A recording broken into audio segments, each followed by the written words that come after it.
Do you struggle to unplug from work, especially on vacation? Does every vacation end up in an argument between you and your spouse? I've been there more times than I care to admit, which is why I created a free checklist to help you unplug this summer. It's called 15 Ways to Effectively Unplug from Work on Vacation, and it's guaranteed to give you some fresh ideas for detaching and enjoying your vacation.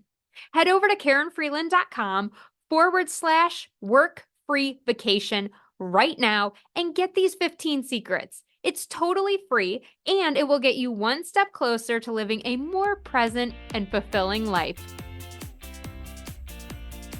Welcome to Rock Your Reinvention, the show for high-achieving career women who refuse to settle for mediocrity and aren't afraid to take bold action. This is a place where you can authentically show up, where every dream and goal can be validated and achieved. Hi, I'm your host, Karen Freeland, a certified life reinvention coach, speaker, and award-winning author. I'm here to give you the tips, tools, and strategies to help you shift your mindset, build your confidence, and take meaningful actions so you can rock your reinvention. Ready to go from stuck to thriving? Let's go. Hey, ladies, I am super excited for today's topic, setting yourself up financially to leave corporate. And what makes me really excited about this topic is it was a listener request. So someone that I had worked with in the past actually reached out and she was like, okay, I know she's grappling with, I think it's time. I want to leave. The one thing that is holding me back is the money. How did you set yourself up financially to make this exit? And of course, one of my favorite things to do is to help women make the leap to entrepreneurship and get out of corporate, because most of the clients I have, when they get a new job, like they move from one corporate job to another, they almost always come back and they're like, yeah, so I decided I do want to leave corporate, right? Sometimes you need to go through that experience. It happened to me too when I was first thinking about leaving corporate. I was like, no, I'll just get a job somewhere else. Maybe that will make me happy. And I really did think it would. And for a few months, it did. And then the honeymoon period wore off and I was right back where I started, feeling miserable. And it was just this clear sign to me that no matter what company I worked for, I was not going to be fulfilled because I wasn't living up to my true purpose. So it's really important, whether you have tried to make the move yourself from one job to another, or, you're at that point where you're like, yeah, I think I'm ready to leave. It is important to start thinking about money and finances, because typically this is one of the biggest things holding women back. Getting your financial situation under control and buttoned up, if you will, is an important piece of the move. So we don't want to ignore this. I think most of us, self included, make this out to be something bigger than it needs to be because of fear, right? It's mostly driven by fear, but it is incredibly important that this work gets done to some capacity so that you can feel really confident about making that move out. So I'm going to share some of my tips and the things that I did. Now, before I go any further, I need to have a disclaimer here. I am not a financial planner or financial advisor. I have no financial training whatsoever. I am just sharing what worked for me and my situation and what my clients have done. So in no way, shape, or form is this financial guidance or advice for you. It is just things for you to start considering and an accurate picture of what this looked like for me. The other thing I want to remind you is that no two situations are alike, okay? And that is both good and bad. It's good because you can run your own race. You don't have to compare yourself to me or to any of my clients or to anyone else that you know in your life. You can focus on what matters most to you and what fits with your current situation. This is also bad because it's very easy then for us to point the finger at other people and go, well, Karen, You're married. You have someone else to help you pay the bills. I'm single. I can't do this. Well, Karen, you don't have a mortgage. So that means you have more financial freedom than me. I can't do that. And so it becomes a little bit of an excuse. So I'm just sharing this with you because as you go through the episode, I really want you to be present to the feelings that are coming up. Is there frustration? Is there jealousy? Is there comparison? Is there excuses or self-sabotage? And be really honest and transparent with yourself. Because again, all of these feelings and emotions and thoughts that you have are clues and keys to unlock your highest potential and your success. Okay. I think that's all I wanted to say to start out. So let's dive into these tips. This is what I have done and what I recommend all of my clients do when they are thinking about making a move out of corporate. Number one, see a financial planner. I just got done telling you I'm not one. You have got to go see someone who is a professional and they can look at all of your assets, all of your money, all of the accounts and where you have things placed. And they can run some professional numbers. They have algorithms. Okay, if you live this long, if you want this kind of lifestyle, this much money coming in a month, this is what you're going to need in your 401k. These are the investment strategies that I would recommend for you. This is how much money you need squirreled away that is very liquid. They're going to be able to paint that entire picture for you. There is no one size fits all. Now, generally speaking, okay, if you told me, Karen, I have $1 million in my 401k, I have absolutely no debt, I have 1 year of emergency liquid funds, and I'm really healthy. There's no medical bills or complications or anything. I would confidently tell you, why are you still in corporate? Let's go. You have nothing to be worried about. Get yourself out of there now. There's nothing else to consider, okay? $1 million in the 401k and no debt. You've got a year's supply that you can live off of. Let's go. Now, this is why I can't say one size fits all, because if you come to me and you say, well, Karen, I've got this huge mortgage. I've got this lifestyle, these things that I'm paying. I've got my kids are in a college and it costs me $100,000 a year to send them there. Like, there's a lot of other factors that very quickly muddy these waters, right? So I can't really say with 100% certainty, if you check the XYZ box, then you can leave. That is why a financial planner is so critical, because they can specifically look at your situation and all of the factors. Okay. So if you don't have a financial planner, let me tell you what, get you one. That is the first step, because that is going to unlock so much information and insight for you that is going to empower you to make your decision faster. Because you're going to know pretty quickly, like, oh my gosh, I way overestimated how much money I would need. I could totally leave. Or you're going to get some concrete information that's like, look, based on your goals, you probably need to work another 5 years, or you need to at least be bringing in X amount of money for the next 5 to 10 years, whatever it is, right? But then you'll know with 100% certainty, so you don't have to sit here anymore and go, can I leave? Could I leave? Like, should I? Maybe not. And you don't have to just sit there and be in your head. You get the facts. Okay, so if I haven't drilled this in, your first step is to find a financial planner, and they should not cost you a lot of money, okay? My financial planner is awesome. He's not taking clients, but he does not take any money directly from me. He gets paid by the funds. I don't even know how it works, but there's nothing coming out of my side. So I don't see it. So it's great. It doesn't cost me anything. Now, also, I think some of that is because of the amount of money I have under management. So that may not, again, be everyone's situation. Everyone may not have as much money as I have under management, and there may be fees. But again, it should not cost you a lot. Do your research. Pit a couple of them against each other, like check out their fees and see which one is going to fit your needs, okay? Second thing you've got to do if you want to start leaving corporate is get out of debt. Debt is not your friend. We don't want debt.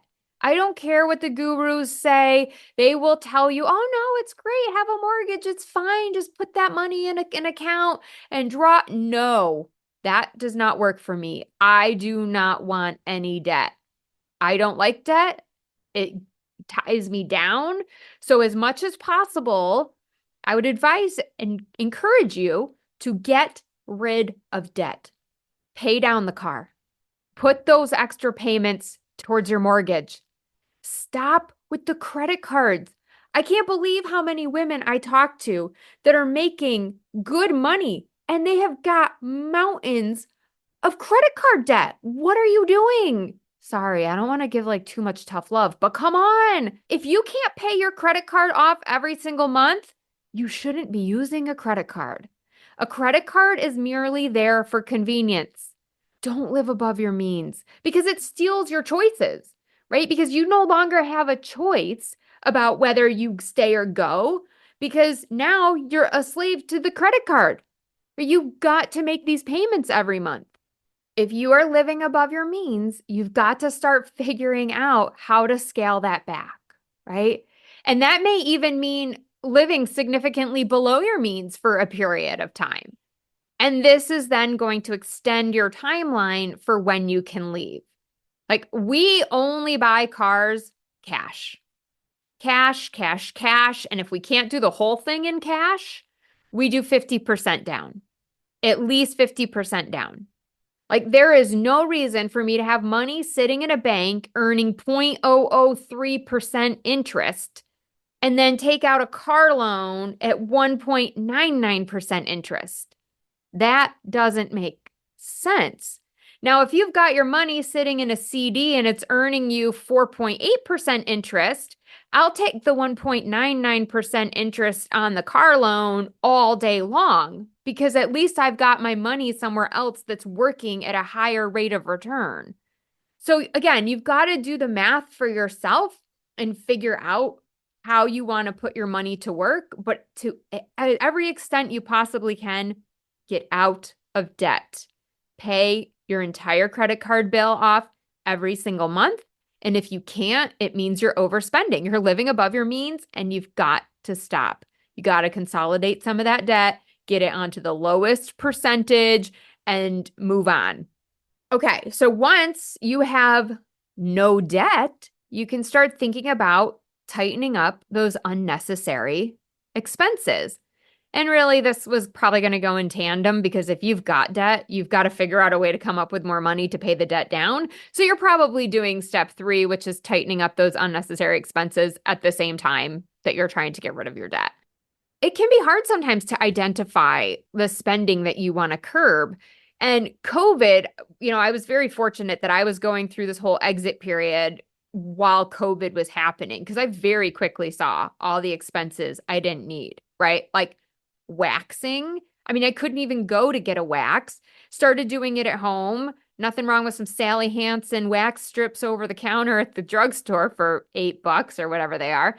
I was like, I'll just wax myself at home. Well, once everything started opening back up, I'm like, why would I go spend 25 to $50 every 3 weeks at the waxing place? Like, I'll just do it at home. I'll wax my own eyebrows, tweeze my own eyebrows, whatever. Don't need to mess with that. Even hair stuff. I'm like, I bought that gray spray, and I was just using that between times. So that's how I extend the amount of times I need to go to the hairdresser in a year, right? Just using the gray spray in between. I get at least another week or two before I have to go get my roots done, right? You start to find these little areas of where you don't need to be spending money. I mean, we don't have TV, we don't have cable, or we don't have Netflix or Hulu, any streaming services. We don't watch TV. I've probably said that a million times, but that's another expense. We didn't need it. So great, got rid of it. Don't miss it at all. It's wonderful. Bam, gone. Does that mean you have to get rid of TV? No, I encourage you to, but you got to figure out what subscriptions you have or what services you have that don't align with your values, that don't bring you closer to achieving your goals. Those are clear things that you can start to cut from your everyday life. I don't need another purse for the rest of my life. I've got more stupid purses than I know what to do with. I don't need new clothes every month. I get like a couple of nice outfits, and I'm like, okay, those are my news outfits. Like, those are the ones I'm going to wear in the news. Everything else, I just don't even care. You know how when you like do dishes, you get those little holes in the front of your shirt? I'm like, yep, totally rocking that to the grocery store. Don't care. Like, I'm not trying to impress anybody. So there's tons of ways that you can curb spending that is in alignment with you, your brand, who you are, all those good things. This also is going to help you figure out like how much do you really need to bring in every single month. So you can't really tighten up your expenses if you're not tracking them and you don't know where your money is going. So I have a spreadsheet and I've been tracking my money since 2016, and I can tell you exactly how much money I spend on gas, on food, on liquor, which I don't actually track anymore because I don't drink. But when I did, I tracked that as its own category.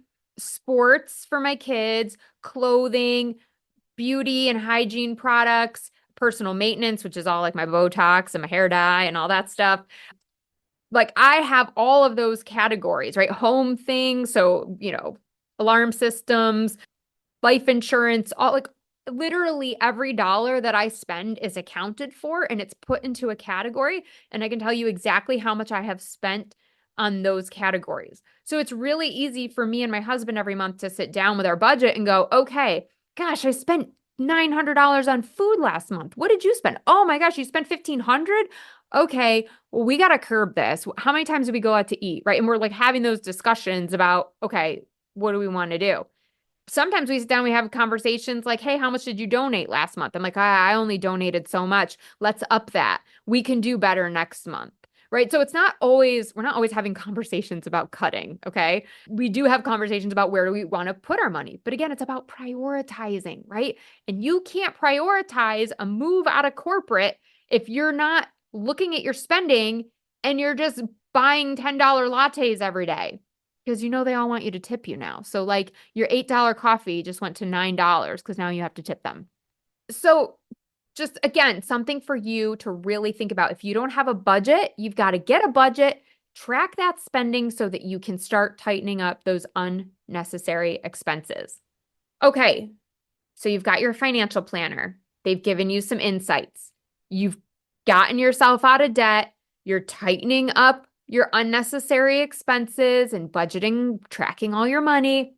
Now it's time, number 4, to make your money work for you. So I know a lot of people will say have a 6-month emergency fund. Well, we'll probably, hopefully, never see another COVID in our lifetime, right? But I think we saw real quick 6 months of emergency funds not gonna cut it, right? And especially with inflation. So what I like to say, because I want to be on the safe side, I'm a little bit more conservative with my money. I want 12 months of an emergency fund that is completely liquid, right? It's sitting in a bank account and I can go get it anytime I want. There's no penalties, there's no fees. I just 12 months liquid, ready for me to go. I would recommend that for you as well if you can get to that. If you can get to 10 months, okay. 8 months, fine. But I'm telling you, 6 months, really going to go quick. So I would encourage you to get 12 months if you can. Then what I like to do with the money that goes beyond my 12 months emergency fund is I like to use certificates of deposit because they're typically short periods of time. Again, if you think about money sitting in a bank account, it's earning 0.001% or something stupid low interest. And with interest rates being so high, there's been a lot of certificates of deposit out there right now that are anywhere between 5% to I've even seen up to 5.3%. So being able to put my chunks of money into those for 9 months, 12 months, short term. I don't like to buy anything for more than 12 months because I can't predict more than a year out, right? And not that I can even predict a year, but like I don't like to have them in for too much longer than a year if I can avoid it. So you do the math, 5% of 40,000 is 2,000. Not bad for 9 months, right? You got a 9-month CD.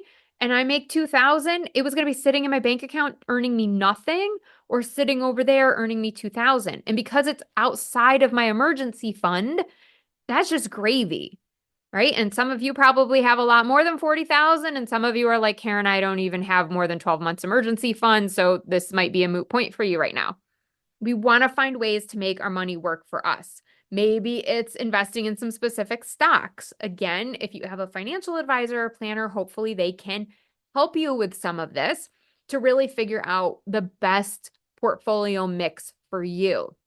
But if your money is just sitting in an account, because many of us have scarcity mentality. Some of my clients are like, I came from nothing. I was poor. I have felt the sting of that, and I don't ever want to go back to that. But because they had that experience, it drives everything they do. So they're stockpiling hundreds of thousands of dollars in a bank account, and it's not working for them. So they could actually put that money to work for them, and it would be earning all this extra interest that would take a lot of the pressure off of you to feel like you have to stay in a corporate job. Now, the other thing, tip number 5, when you're thinking about leaving corporate, is consider your charitable giving and budget for this. So I don't know about you, but I love giving back, right? That is a big piece. I talk about it in my book, Grab Life by the Dreams, Find a Bigger Purpose, chapter 9. And I talk a lot about giving back and being charitable. And that, especially for us in corporate, women who are making a lot of money, we're actually typically more charitable than men. And so we want to continue giving even when we leave corporate. So I like to have a goal for myself. My ultimate goal is to be able to donate $30,000 a year. Right now, that's a huge stretch goal. I'll probably do like 7,000 this year, unless something magically happens and changes in the next few months, which you never know. You never know. But that's probably where I'll land. But my ultimate goal right now is for me to get to 30,000 a year. And so when you're thinking about leaving, yes, we're talking about tightening up expenses, but we also want to make sure that we're doing things with our money that are fulfilling, that make us happy, that makes our community and our lives a better place. So you also want to consider, how much do I want to be donating, whether it's to your church or to just organizations that you're passionate about in the community? Doesn't matter, but that's something that you also want to consider so that that doesn't dry up when you go away from corporate. And that could be a scarcity thing if you are thinking about leaving and you're like, okay, well, I'm going to have to stop all my charitable giving. I'm going to need that money. So I just encourage you, if you're having that gut reaction or you're having that thought right now as you're hearing this, there might be some money mindset work that needs to be done, right? There might be some scarcity mentality that you're really leaning on instead of trusting your capabilities and trusting your ability to create a really solid future for yourself in entrepreneurship or whatever you're going to go on to do. So I just want to mention that because I don't want us to think it's all about cutting, and that there isn't still fun and flexibility. My budget is super flexible. I do more of like a quarterly budget because I don't like to be too restricted month to month. And it's worked really well for us and for my family. That may or may not work for you. But, if I have a cool opportunity, like one of my kids came to me and was like, I want to go to this Christian leadership camp. And I was like, okay, how much is it? $295? I was like, well, it wasn't in the budget, but I'm not going to say no to that. Like, I'm thrilled you came to me of your own volition and want to go. Yeah, of course I'm going to support that. So we figured out some things. We moved some things around. Like, it wasn't a big deal, right? We were flexible enough to be able to add that in when it came up. Same thing with charitable giving, right? If there's an opportunity all of a sudden presents itself, someone needs support, whatever, we're like, yep, this makes sense. Let's do it. Okay. The 6th thing to consider when you are making a move out of corporate is to forecast your new income. Most of the women I work with want to leave corporate to go do something for themselves, whether that is becoming a speaker or becoming a consultant or becoming a coach like myself. Like, there's typically something that they want to do, right? Because we're high achieving women. We have a ton of goals and ambitions and things that light us up, passions that we want to pursue. We just don't want the confines anymore of the corporate schedule and the constant go, go, go and being underappreciated. But it's not like we don't want to contribute to society or do something exciting. So you will most likely have some sort of job, career thing that you're doing when you leave. So if you're going to be doing that, what do you think your potential is to bring in every month? And if you don't know, you need to find somebody who's already doing that or in the field that can give you some sort of clue. There are consultants out there who have more than replaced their corporate income. I probably could have replaced my corporate income if I wanted to, but I didn't want to work that hard, which might sound crazy to some people. But the whole reason I left corporate was to have more time with my boys. They're going to be out of the house in 6 years. And you know what? Then I can work full time again because I might be bored. I don't know. We'll see. But right now, I'm not bored. I have plenty of things to do to keep myself active. I have plenty of things to do to promote my book, speaking gigs, coaching clients. Like, I'm full. I don't want to add a whole bunch more. That's the other thing to consider. How much do you even need? You probably don't even need what you used to bring in. But if you're not tracking, again, you don't really know what you need. So sometimes it's just about understanding, here's the potential for what I could earn. Here's how much I actually need to bring in. Oh, wow, that's not as scary as I thought it was going to be because you've got numbers, you've got facts. Okay.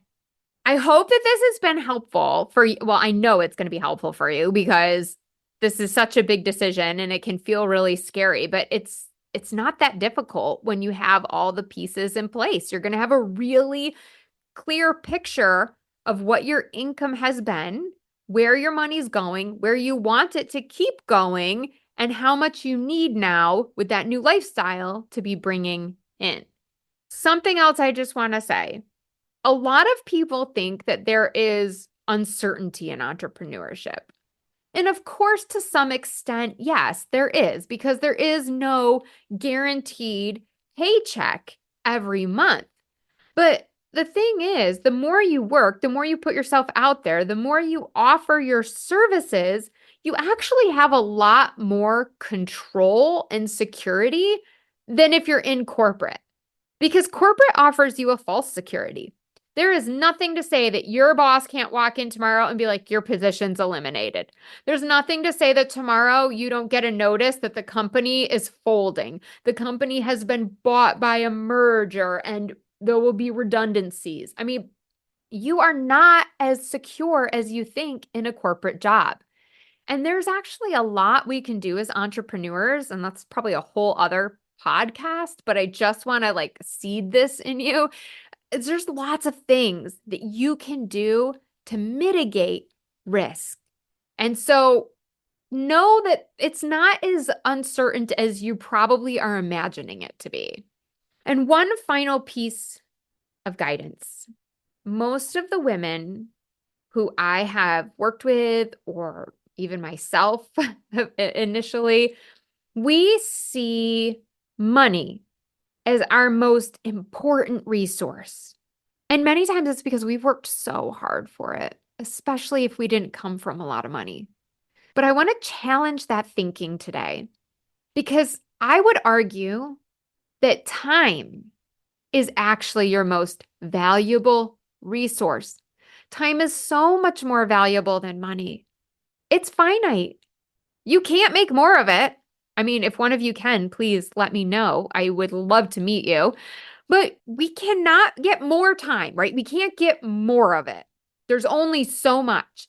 And the craziest part of this is that none of us know when our time is up. I don't know when my game's over. You don't know when your game's over. Like, blink of an eye, whole life changes. Could be gone in 18 months. 18 months from now. What if you knew? Here's the question. If you knew in 18 months your life was going to be over, done, time's up, party's over, kaput, no more, in 18 months, what would you do? Would you stay in corporate? Would you try to get that bonus in April and them stock options that they promised you for that long-term incentive? Or would you peace out, go home to your family, repair your marriage, be there with your kids, enjoy your life, fulfill your soul, maybe reconnect with your faith? I don't know, whatever. Like, what would you do if you knew in 18 months the whole thing was going to be over? Well, I'll tell you what. In 18 months, if my life was going to be over, I'd still wake up every day and coach women because I love it. It's my purpose. It fulfills me. It's exciting. There's not a lot I would change in my life, honestly. I'd probably go on a killer vacation. I mean, that would be the one thing I would do, right? Hello, Italy. I would go like somewhere super cool, Amalfi Coast, whatever. Probably throw in like just a couple of really big vacations. But other than that, like, there's really not much I would do differently if I knew it was going to be up. You can always make more money. And there'll always be time to make more money, typically, right? But when your time is up, you're not going to need any more money. So what's the point of stockpiling it, right? What's the point of keep trying to build up more money, more money, more money? Because if you do keep living, then there's time to, there's always going to be time for more money. But what do you need right now in this season of your life?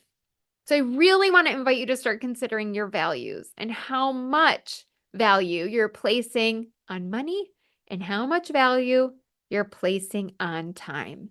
Because when you get the right mix, and this is going to be different for everybody, but when you get the right mix of that and you're living in alignment, you are going to be able to make your decision about whether you leave corporate or not so much easier. And if you're really ready to make the corporate leap, all you got to do is follow the steps we discussed today to set yourself up to financially do this. 1, go get that financial planner. 2, get rid of any debt that you're holding. 3, tighten up your expenses. Get that budget tracker going so you know how much you actually need to bring in and where you are spending unnecessary money. 4, start looking at strategies to make your money work for you, whether it's stocks, bonds, certificates of deposit. Again, financial planner or someone can help you determine what's right for you. Number 5, don't forget about your charitable giving, right? We don't want to stop being charitable just because our financial situation might have changed. So we want to factor that in and then forecast, tip number 6 is forecast that new income. And you may be pleasantly surprised about how much earning potential you have and that maybe you've been holding on to some false security at your corporate job unnecessarily. All right. Ladies, it's always a pleasure. If you enjoyed this episode, please do me a solid, leave a review, reach out to me if you have any topics that you would like me to cover. I always love to create content for my listeners. And until next time, stay fabulous. Thanks for tuning in. I hope you're inspired to take action by committing to one of the tips or strategies we talked about in today's episode. And if you want accountability and support, I've got your back. Join my private Facebook group, Successful Working Women Rocking Reinvention today. You'll find a community of like-minded women waiting to support you, exclusive content, and helpful resources to ensure you succeed. Lastly, if you loved this episode, do me a favor and be sure to leave a review. Together, we can encourage more women to live their purpose. See you next time.